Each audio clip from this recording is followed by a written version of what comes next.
ವಾಹಿನಿ.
ಹರಿ ಓಂ. 17ನೇ ಅಧ್ಯಾಯದ ವಿಚಾರವನ್ನು ಮುಂದುವರಿಸ್ತಾ ಭಗವಂತ ಶ್ರದ್ಧೆಯ ವಿಚಾರ ಹೇಳಿದ ಮೇಲೆ ಇನ್ನೂ ಕೆಲವು ವಿಷಯಗಳನ್ನು ಹೇಳ್ತಾನೆ. ಆಹಾರ, ಯಜ್ಞ, ತಪ, ದಾನ ಅಂತ ಹೇಳ್ಕೊಂಡು ಇದು 4 ಕಾರ್ಯಗಳು ನಾವು ಜೀವನದಲ್ಲಿ ನಿತ್ಯ ಮಾಡುವಂಥದ್ದು. ಇದರಲ್ಲೂ ಯಾವುದು ಶ್ರದ್ಧೆ, ಯಾವ ವಿಚಾರ ಸಾತ್ವಿಕ, ರಾಜಸಿಕ, ತಾಮಸಿಕ ಇದೆ ಅಂತ ಹೇಳುವಂಥದ್ದು. ಮೊದಲನೇದಾಗಿ ಆಹಾರದ ವಿಚಾರ ಹೇಳ್ತಾರೆ ಭಗವಂತ. ಸಾತ್ವಿಕ ಆಹಾರ, ರಾಜಸಿಕ ಆಹಾರ, ತಾಮಸಿಕ ಆಹಾರ ಅಂತೇಳಿ ನಾವು ಈಗಿನ ದಿನಗಳಲ್ಲಿ ಆಹಾರದ ಬಗ್ಗೆ ಬಹಳ ಮಹತ್ವವನ್ನು ಕೊಟ್ಟು ತಪ್ಪನ್ನು ಮಾಡ್ತಾ ಇದ್ದೇವೆ. ಮೊದಲಿನ ಕಾಲದಲ್ಲಿ ಯಾವ ರೀತಿಯಲ್ಲಿ ನಾವು ಆಹಾರ ಸೇವಿಸ್ತಿದ್ವೋ ಅದು ನಮ್ಮ ಪ್ರಕೃತಿಯ ಜೊತೆ ಸಾಮರಸ್ಯ ಹೊಂದಿದಂಥ ರೀತಿಯಲ್ಲಿ ಇರ್ತಿತ್ತು. ಇವಾಗ ನಮ್ಮ ಜೀವನದ ಶೈಲಿಯೇ ಬಹಳ ವಿಚಿತ್ರವಾಗಿರೋದ್ರಿಂದ ಪ್ರಕೃತಿಯ ಜೊತೆ ಸಾಮರಸ್ಯ ಇಲ್ಲದೇ ಇರುವ ರೀತಿಯಲ್ಲಿ ನಾವು ಬದುಕ್ತಾ ಇದ್ದೇವೆ. ಆ ರೀತಿಯ ಆಹಾರವನ್ನು ಸ್ವೀಕರಿಸ್ತಾ ಇದ್ದೇವೆ. ಆಹಾರ ಅನ್ನುವಂಥದ್ದೇನಿದೆ ಅದು ನಮ್ಮ ಮನಸ್ಸನ್ನು, ಆಹಾರವೇ ಮನಸ್ಸಾಗಿ ಪರಿವರ್ತನೆ ಆಗುವುದು ಅಂತ ಹೇಳ್ತಾರೆ. ಇಲ್ಲಿ ಅಂತಃಕರಣ ಅಥವಾ ಮನಸ್ಸಿನ ಶುದ್ಧಿಯ ಬಗ್ಗೆನೇ ವಿಚಾರ ಆಗ್ತಾ ಇರೋದ್ರಿಂದ ಆಹಾರ ಯಾವ ರೀತಿ ನಾವು ತಗೊಳ್ಬೇಕು ಅನ್ನೋದು ಬಹಳ ಮುಖ್ಯ. ಮೊದಲನೇದಾಗಿ ಆಹಾರದ ಶುದ್ಧಿ ಅಂತ ಹೇಳ್ತಾರೆ. ಶುದ್ಧಿ ಅಂದರೆ ಆಹಾರ ನಾವು ಏನು ತಗೊಳ್ತೇವೋ ಅದು ಯಾವ ಸಂಪಾದನೆಯಿಂದ ಬಂದಿರುವಂಥದ್ದು, ಅದನ್ನು ಯಾರು ತಯಾರಿಸ್ತಾ ಇದ್ದಾರೆ, ಆಮೇಲೆ ಯಾರ ಪಾತ್ರೆಯಲ್ಲಿ, ಯಾವ ಪರಿಸರದಲ್ಲಿ ತಯಾರು ಮಾಡ್ತಾ ಇದ್ದಾರೆ, ಇದೆಲ್ಲ ಆ ಆಹಾರದ ಮೇಲೆ ಪರಿಣಾಮವನ್ನು ಬೀಳ್ತದೆ. ಶುದ್ಧವಾದ ಪಾತ್ರೆ, ಶುದ್ಧವಾದ ಜಾಗ, ಶುದ್ಧವಾದ ಹಣದಿಂದ ಬಂದಿರುವಂಥ ಆಹಾರ, ಮತ್ತು ಅಡಿಗೆ ಅಥವಾ ಆಹಾರ ತಯಾರಿಸುವವನ ಮನಸ್ಸು ಕೂಡ ಪರಿಶುದ್ಧವಾಗಿರಬೇಕು. ಆವಾಗ ಮಾತ್ರ ಆಹಾರ ಸಾತ್ವಿಕ ಆಹಾರ ಆಗ್ತದೆ. ನಾವಿವಾಗ ಗಮನಿಸ್ಬೋದು ಏನಂದರೆ, ಮೊದಲಿನ ಕಾಲದಲ್ಲಿ ಅಂದರೆ ಯಾರು ಮನೆಯಲ್ಲಿ ಅಡುಗೆ ಮಾಡಿದ ಊಟ ಮಾಡ್ತಾರೋ ಅವರ ಸ್ವಭಾವನೇ ಬೇರೆ, ಯಾರು ಜಾಸ್ತಿ ಹೋಟೆಲ್ನಲ್ಲಿ ತಿಂತಾರೋ ಅವರ ಸ್ವಭಾವನೇ ಬೇರೆ. ಯಾಕಂತ ಹೇಳಿದರೆ, ಮನೆಯಲ್ಲಿ ಯಾರು ಅಡುಗೆ ಮಾಡ್ತಾರೋ ಅವರು ಬಹಳ ಪ್ರೀತಿಯಿಂದ, ಬಹಳ ಅಕ್ಕರೆಯಿಂದ, ಜಾಗ್ರತೆಯಿಂದ ಅದನ್ನು ತಯಾರಿ ಮಾಡ್ತಾರೆ. ಹೊರಗಿಂದ ನಾವು ಆಹಾರ ತಂದಾಗ ಅದು ಏನಾಗ್ತದೆ, ಅವರು ತಯಾರಿಸೋ ಉದ್ದೇಶನೇ ಸಂಪಾದನೆ ಅಥವಾ ಹಣಕ್ಕಾಗಿ. ಸೊ ಆ ಮನಸ್ಸು ಬುದ್ಧಿಯಿಂದ ಅದನ್ನು ತಯಾರಿಸಿದಾಗ ಅದು ಆಹಾರದ ಮೇಲೆ ಪ್ರಭಾವ ಬೀರಿ ನಾವು ತಿಂದಂಥವರ ಮೇಲೆ ಅದು ಪ್ರಭಾವ ಬೀರ್ತದೆ. ನಾವು ಕೆಲವೊಮ್ಮೆ ಗಮನಿಸಿದ್ದೇವೆ, ಯಾರು ನಮಗೆ ಆಹಾರ ತಂದು ಕೊಡೋರಿದ್ದಾರೆ ಅವರು ತುಂಬ ಚಿಂತೆ ಮಾಡುವಂಥ ಸ್ವಭಾವದವರಾದರೆ ಅವರು ಪಾಪ ಪ್ರೀತಿಯಿಂದ ಮಾಡಿರ್ತಾರೆ, ಆದರೆ ಅವರು ಯಾವಾಗಲೂ ಟೆನ್ಷನು, ಚಿಂತೆ, ಏನೇನೋ ಯೋಚನೆಗಳಲ್ಲಿ ಇರುವಂಥವರಾದರೆ ಅವರು ಅವರು ತಂದಂಥ ಆಹಾರ ನಾವು ತಿಂದಾಗ ನಮಗೂ ಅದರ ಮೇಲೆ ಪರಿಣಾಮ ಆಗಿ ನಮ್ಮ ಮನಸ್ಸು ಯಾಕೋ ಕಿರಿಕಿರಿ ಆಗಲಿಕ್ಕೆ ಶುರು ಆಗ್ತದೆ. ಸೊ ಹಾಗಾಗಿ ಆಹಾರವನ್ನು ಎಲ್ಲಿ ಮಾಡಿದೆ, ಯಾರು ಮಾಡಿದ್ದಾರೆ, ಯಾವ ಸಂಪಾದನೆಯಿಂದ ಮಾಡಿದೆ ಅನ್ನುವಂಥದ್ದು ಬಹಳ ಮುಖ್ಯ. ಪರಮಾತ್ಮ ಇಲ್ಲಿ ಸಾತ್ವಿಕ ಆಹಾರ ಅಂತ ಹೇಳುವಂಥದ್ದೇನಿದೆ, ಆ ಆಹಾರವನ್ನು ಸೇವಿಸಿದಾಗ ಅದು ನಮ್ಮ ಆರೋಗ್ಯಕ್ಕೆ ಒಳ್ಳೆಯ ಪರಿಣಾಮವನ್ನು ಕೊಡುವಂಥದ್ದು. ರಸ್ಯ ಸ್ನಿಗ್ಧಾಹ ಅಂತೇಳಿ ಅಂದರೆ ಹೇಳಿದ್ರೆ ಹೆಚ್ಚು ಹುಳಿ ಖಾರ ಎಲ್ಲ ಇರುವಂಥದ್ದು ಇಲ್ಲದೇ ಇರುವಂಥದ್ದು, ಆದರೆ ಷಡ್ರಸಗಳಿಂದ ಕೂಡಿದೆ. ಎಲ್ಲ ತೂಕದಲ್ಲಿ ಅಥವಾ ಹಗುರವಾಗಿರುವಂಥದ್ದು. ಯಾವುದನ್ನು ನಾವು ತಿನ್ನುವಾಗಲೂ ರುಚಿ ಇಲ್ಲ ಅಂತ ಏನಿಲ್ಲ, ಅದು ರುಚಿ ಇರ್ತದೆ. ಆದರೆ ಇದು ನಮಗೆ ತಿನ್ನುವಾಗಲೂ ಆನಂದವನ್ನು ಕೊಡ್ತದೆ, ತಿಂದ ಮೇಲೆ ಕೂಡ ಆನಂದವನ್ನು ಕೊಡ್ತದೆ ಹೇಳಿದರೆ ಅದು ನಮಗೆ ಯಾವುದೇ ರೀತಿಯ ನಕಾರಾತ್ಮಕ ಪರಿಣಾಮಗಳನ್ನು ಕೊಡುವುದಿಲ್ಲ. ನಮ್ಮ ಆರೋಗ್ಯ ಚೆನ್ನಾಗಿರ್ತದೆ. ಹಾಗಾಗಿ ಯಾವ ಆಹಾರವನ್ನು ತಿನ್ನೋದ್ರಿಂದ ನಮ್ಮ ಆರೋಗ್ಯ ಚೆನ್ನಾಗಾಗ್ತದೆ. ಆರೋಗ್ಯಂ ಆಯುಷ್ಯಂ ಅಂತ ಹೇಳ್ತಾರೆ. ಆರೋಗ್ಯ ಚೆನ್ನಾಗಿದ್ದರೆ ಆಯಸ್ಸು ಚೆನ್ನಾಗಿರ್ತದೆ, ಇನ್ನು ಆರೋಗ್ಯ ಚೆನ್ನಾಗಿದ್ದರೆ ಮನಸ್ಸು ಚೆನ್ನಾಗಿರ್ತದೆ. ಹಾಗಾಗಿ ಆ ರೀತಿಯ ಆಹಾರವನ್ನು ಸಾತ್ವಿಕ ಆಹಾರ ಅಂತ ಪರಮಾತ್ಮ ಇಲ್ಲಿ ಹೇಳಿರುವಂಥದ್ದು. ಆದರೆ ಇನ್ನೊಂದು ರೀತಿಯ ಜನ ಅಂದರೆ ಸಾತ್ವಿಕ ಸ್ವಭಾವ ಇದ್ದವರಿಗೆ ಈ ಆಹಾರ ಇಷ್ಟ ಆಗ್ತದೆ. ಆದರೆ ಯಾರು ರಾಜಸಿಕ ಸ್ವಭಾವ ಇರ್ತಾರೆ ಅವರಿಗೆ ಇದು ಇಷ್ಟ ಆಗೋದಿಲ್ಲ. ಯಾಕೆ? ಅಯ್ಯೋ ನಿಮ್ಮ ಅಡುಗೆಯಲ್ಲೇನು ಉಪ್ಪಿಲ್ಲ, ಹುಳಿ ಇಲ್ಲ, ಖಾರ ಇಲ್ಲ ಅಂತಾರೆ. ಡಾಕ್ಟರ್ಸ್ ಹೇಳೋದು ಈಗ ಜಾಸ್ತಿ ಹುಳಿ ತಿನ್ನಬೇಡಿ, ಖಾರ ತಿನ್ನಬೇಡಿ, ಉಪ್ಪು ತಿನ್ನಬೇಡಿ, ಏನು ಸಿಹಿ ತಿನ್ನಬೇಡಿ ಅಂತ ಹೇಳ್ತಾರೆ. ಶಾಸ್ತ್ರದ ಪ್ರಕಾರ ಅದೆಲ್ಲವೂ ಬೇಕು, ಆದರೆ ಮಿತವಾಗಿರಬೇಕು. ಭಗವಂತ ಹಿಂದೆ 6ನೇ ಅಧ್ಯಾಯದಲ್ಲಿ ಮೊದಲೇ ಹೇಳ್ದಾನೇನು, ಯುಕ್ತಾಹಾರ ವಿಹಾರಸ್ಯ ಯುಕ್ತಚೇಷ್ಟಸ್ಯ ಕರ್ಮಸು ಅಂತ.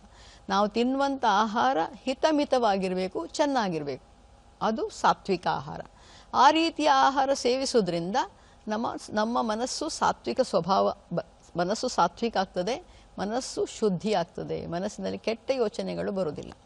ಆದರೆ ರಾಜಸಿಕ ಆಹಾರ ಏನಿದೆ ಅದು ಬಹಳ ಏನು ಹುಳಿ, ಉಪ್ಪು, ಖಾರ ಜಾಸ್ತಿ, ಕೆಲವರು ಎಷ್ಟೊಂದು ಖಾರ ತಿಂತಾರೆ.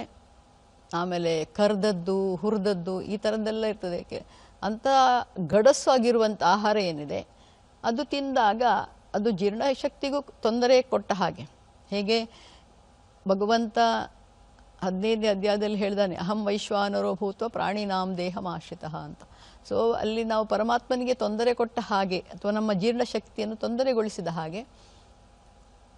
ಆದರೆ ಈಗಿನ ಜೀವನ ಶೈಲಿಯಲ್ಲಿ ಏನಾಗ್ತದೆ, ಅವರಾಗಿ ಅಡುಗೆ ಮಾಡಲಿಕ್ಕೆ ಪುರ್ಸೊತ್ತಿಲ್ಲ, ಹಣದ ಉದ್ದೇಶ ಇದ್ದು ಮಾಡಿದಂಥ ಆಹಾರ ತಂದು ಸೇವಿಸ್ತಾರೆ. ಅದು ನಮ್ಮದು ಆರೋಗ್ಯಕ್ಕೆ ಅನೇಕ ರೀತಿಯಲ್ಲಿ ತೊಂದರೆ ಕೊಡ್ತದೆ. ತಿನ್ನುವಾಗ ಕೆಲವೊಮ್ಮೆ ಬಹಳ ರುಚಿ ಅಂತ ಅನ್ನಿಸಬಹುದು, ಆದರೆ ತಿಂದ ಮೇಲೆ ಅದು ಬೇರೆ ರೀತಿಯ ಪರಿಣಾಮಗಳನ್ನು ಕೊಡ್ತದೆ ಅಥವಾ ಆರೋಗ್ಯ ಹಾನಿಯನ್ನು ಮಾಡ್ತದೆ. ನಾವು ಆ ಬಗ್ಗೆ ಹೆಚ್ಚಿನ ಗಮನ ಕೊಡೋದಿಲ್ಲ.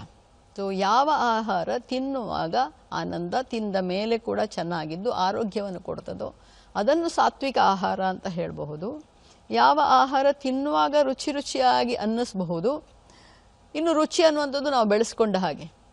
ನಾವು ಈಗ ನಾನು ಸಿಹಿ ತಿನ್ನುವುದಿಲ್ಲ ಅಂತ ಹೇಳಿ ಬಿಟ್ಬಿಟ್ರೆ ತುಂಬ ಸಮಯದ ನಂತರ ಸಿಹಿ ನೋಡಿದರೆ ನನಗೆ ಇಷ್ಟ ಆಗೋದಿಲ್ಲ. ಅಂದರೆ ಅದು ನಾವು ಬೆಳೆಸಿದ ಹಾಗಿದೆ. ನಾವು ಖಾರ, ಉಪ್ಪು, ಹುಳಿ, ನಾವು ಉಪ್ಪು, ಹುಳಿ, ಖಾರ ತಿನ್ನುವವ್ರಿ, ನಿಮ್ಮ ಹಾಗಲ್ಲ ಅಂತ ಹೇಳ್ತಾರೆ ನಮಗೆ. ಸೊ ಹಾಗಾಗಿ ಆ ರೀತಿಯ ಸ್ವಭಾವ ಇದ್ದವರು ಆ ರೀತಿ ಆಹಾರ ತಗೊಂಡಾಗ, ಅದು ತಗೊಂಡಾಗ ಸಂತೋಷ ಕೊಟ್ಟರು ಆಮೇಲೆ ಅದು ತೊಂದರೆಯನ್ನೇ ಕೊಡುವಂಥದ್ದು. ಅದರಿಂದ ಆರೋಗ್ಯವನ್ನು ಹಾನಿ ಅಂತ ಮಾಡ್ತದೋ ಅದು ರಾಜಸಿಕ ಆಹಾರ. ಅದರಲ್ಲೂ ಕೆಲವರಿಗೆ ಇಲ್ಲಿ ಹೇಳುವಂಥದ್ದಂದರೆ ಹಳಸಿದ್ದು, ನಿನ್ನೆದ್ದು, ಎಂಜಲು ಇಂಥ ಆಹಾರ ಯಾವ್ದು ತಗೊಳ್ತಾರೆ ಅದು ತಾಮಸಿಕ ಸ್ವಭಾವದವರು ಅಂತ. ಅಂಥ ಆಹಾರ ತಗೊಂಡಾಗ ಬುದ್ಧಿ ತಾಮಸಿಕ ಆಗ್ತದೆ. ತಾಮಸಿಕ ಅಂದರೆ ಆಲಸ್ಯ, ಕ್ರೋಧ, ಜಗಳ ಇಂಥದ್ದೆಲ್ಲ ಸ್ವಭಾವಗಳು ಬರೋದು ತಾಮಸಿಕ ಆಹಾರ ಸೇವಿಸಿದಾಗ ಅಂತ. ಇಲ್ಲಿ ಇನ್ನೊಂದು ಕಡೆ ಹೇಳ್ತಾರೆ ಕೊಳತದ್ದು ಅಂತ ಹೇಳಿ, ನಿನ್ನೆದ್ದು, ಹಾಳಾಗಿದ್ದು, ಕೆಲವರಿಗೆ ಹಳಸಿದ್ದೆಲ್ಲ ತುಂಬ ಇಷ್ಟ ಆಗ್ತದೆ ಅಂತ. ಇನ್ನು ಎಂಜಲು ಕೂಡ ತಿನ್ನಬಾರ್ದು ಅಂತ ಹೇಳೋದು ಶಾಸ್ತ್ರದಲ್ಲಿ. ಸಾಮಾನ್ಯವಾಗಿ ತಿನ್ನೋದಿಲ್ಲ ಯಾರು, ಆದರೆ ಕೆಲವರಿಗೆ ಎಂಜಲು ಇಷ್ಟ ಆಗ್ತದೆ. ಇನ್ನು ಎಂಜಲ್ ಅಂತ ಹೇಳಿದ್ರೆ ಒಬ್ಬರು ತಿಂದದನ್ನು ಇನ್ನೊಬ್ಬರು ತಿನ್ನೋದಲ್ಲ. ಏನು ಹೇಳ್ತಾರಂದರೆ, ನಾವು ಇವಾಗ ಸ್ವಲ್ಪ ತಿಂದು ಅದನ್ನು ಬಿಟ್ಟು ಮತ್ತೆ ಪುನಃ ಸಂಜೆ ಬಂದು ಅದನ್ನೇ ತಿಂದರೆ ಅದು ಎಂಜಲ್ ಆಗ್ತದೆ, ಯಾಕಂದರೆ ನಾನು ತಿಂದು ಹೋಗಿದ್ದಲ್ವ. ಆಮೇಲೆ ಇನ್ನೂ ಒಂದು ವಿಚಾರ ನಾವು ತಿಳ್ಕೊಳ್ಬೇಕು ಆಹಾರದ ವಿಷಯದಲ್ಲಿ. ಉಪನಿಷತ್ ಹೇಳೋದು ಅನ್ನಂ ಬ್ರಹ್ಮೇತಿ ವ್ಯಜಾನಾತ್ ಅನ್ನಂನ ನಿಂದ್ಯಾತ್ ಅಂತ. ಅನ್ನ ಅಂತ ಹೇಳಿದರೆ ಬ್ರಹ್ಮ, ಯಾಕಂದರೆ ಆಹಾರದಿಂದಲೇ ಈ ಶರೀರ ಇರುವಂಥದ್ದು, ಆಹಾರದಿಂದಲೇ ಬೆಳೆಯುವಂಥದ್ದು. ಆದ್ದರಿಂದ ಈ ಅನ್ನವನ್ನು ನಾವು ನಿಂದನೆ ಮಾಡಬಾರ್ದು. ಕೆಲವೊಮ್ಮೆ ಊಟ ಕೂತ್ಕೊಳ್ತಾರೆ, ಅರ್ಧ ತಿಂತಾರೆ, ಅದರಲ್ಲೇ ಕೈ ತೊಳಿತಾರೆ. ಏನಾಗ್ತದೆ? ಆಹಾರವನ್ನು ಅವಮಾನ ಮಾಡಿದಾಗಾಗ್ತದೆ. ಅಥವಾ ಅರ್ಧ ತಿಂತಾರೆ, ಬಿಸಾಕ್ತಾರೆ. ಸ್ವಾಮಿ ವಿವೇಕಾನಂದರು ಒಂದು ಕಡೆ ಹೇಳಿದ್ದಾರೆ, ಏನಂದರೆ, ನಾನು ಊಟ ಮಾಡುವಾಗ ಒಂದು ತುತ್ತು ಹೊಟ್ಟೆ ತುಂಬಿದ ಮೇಲೆ ಒಂದು ತುತ್ತು ತಿಂದರೂ ಅದು ಬೇರೆಯವರ ಹೊಟ್ಟೆಗೆ ಹೊಡೆದಾಗೆ ಅಂತ, ಬೇರೆಯವರ ಆಹಾರವನ್ನು ಕಸಿದುಕೊಂಡ ಹಾಗೆ ಅಂತ. ಆದರೆ ಈಗ ನಾವೆಲ್ಲ ಹೊರಗೆ ಹೋದಾಗೆಲ್ಲ ನೋಡ್ತೇವೆ ಏನಂದರೆ ಎಷ್ಟೊಂದು ಆಹಾರ ತಗೊಳ್ತಾರೆ, ಅರ್ಧ ತಿಂತಾರೆ, ಬಿಡ್ತಾರೆ. ಯಾಕೆ ಹೇಳಿದ್ರೆ ಅವರ ಆರೋಗ್ಯ ಸರಿ ಇರುವುದಿಲ್ಲ. ಅದು ತಗೊಳ್ತಾರೆ ಬಿಸಾಕ್ತಾರೆ, ಇದು ತಗೊಳ್ತಾರೆ ಬಿಸಾಕ್ತಾರೆ. ಅವರೇನು ತಿಳ್ಕೊಳ್ತಾರೆ ಅಂತ ಹೇಳಿದರೆ, ನಾವು ದುಡ್ಡು ಕೊಟ್ಟಿದ್ದೇವಲ್ಲ, ಯಾರಿಗೇನು, ನಮ್ಮ ದುಡ್ಡಲ್ವಾ ಅಂತ. ಆದರೆ ಸ್ವಾಮಿ ವಿವೇಕಾನಂದರು ಹೇಳಿದಾಗೆ ಭಗವಂತ ಸೃಷ್ಟಿಯಲ್ಲಿ ಎಲ್ಲರಿಗೂ ಬೇಕಾದಷ್ಟು ಕೊಟ್ಟಿದ್ದಾನೆ. ಆದರೆ ನಾನು ನನ್ನ ಅವಶ್ಯಕತೆಗಿಂತ ಜಾಸ್ತಿ ತಗೊಂಡಾಗ ಅದು ಬೇರೆಯವರ ವಸ್ತುವನ್ನು ನಾನು ಕಿತ್ತುಕೊಂಡ ಹಾಗೆ. ಜಗತ್ತಿನಲ್ಲಿ, ಪ್ರಪಂಚದಲ್ಲಿ ಎಲ್ಲ ಕಡೆಯಲ್ಲಿ ಎಷ್ಟೊಂದು ಜನ ಆಹಾರ ಇಲ್ಲದೆ ಹಸಿವೆಯಿಂದ ಕಷ್ಟಪಡ್ತಾ ಇದ್ದಾರೆ. ಹಿಂದೆ ನಾನು ಯಾವುದು ಮೆಸೇಜಲ್ಲಿ ನೋಡಿದೆ, ಏನಂತ ಹೇಳಿದ್ರೆ ಒಂದು ಮಗು ಪೇಪರೆಲ್ಲ ತಿಂತಾ ಇತ್ತಂತೆ. ಮತ್ತೆ ಅದಕ್ಕೇನು ಅನಾರೋಗ್ಯ ಆಗಿ ಈ ಡಾಕ್ಟರ್ ಹತ್ರ ಯಾರು ಬಂದು ನೋಡಿದಾಗ ಹೇಳ್ತಾರೆ, ಹಸಿವೆ ಆಗ್ತಿತ್ತು, ನನಗೇನು ಸಿಗಲಿಲ್ಲ, ಅದಕ್ಕೆ ನಾನು ಪೇಪರ್ ತಿಂತಾ ಇದ್ದೆ ಅಂತ. ಸೊ ಇಂಥ ಪರಿಸ್ಥಿತಿ ಎಲ್ಲ ಕಡೆಯಲ್ಲಿ ಇರುವಾಗ ನಾವು ದುಡಿದಿದ್ದೇವೆ, ನಾವು ತಿಂತೇವೆ, ಆದರೆ ನಮ್ಮ ಆರೋಗ್ಯಕ್ಕೆ ಎಷ್ಟು ಬೇಕು ಅಷ್ಟು ಮಾತ್ರ ತಿಂದರೆ ಬಹಳ ಒಳ್ಳೆಯದು. ಅವಾಗ ಅದು ಕೊಟ್ಟಿದ್ದರಲ್ಲಿ ಏನಂದರೆ, ಇದನ್ನಾದರೂ ನೋಡಿ ಆಹಾರ ಸುಮ್ಮನೆ ವೇಸ್ಟ್ ಮಾಡೋರು ಮಾಡದೇ ಇರಲಿ ಅಂತ. ಆಹಾರವನ್ನು ವೇಸ್ಟ್ ಮಾಡಿದರೆ ನಾವು ಭಗವಂತನನ್ನು ನಿಂದಿಸಿದ ಹಾಗೆ.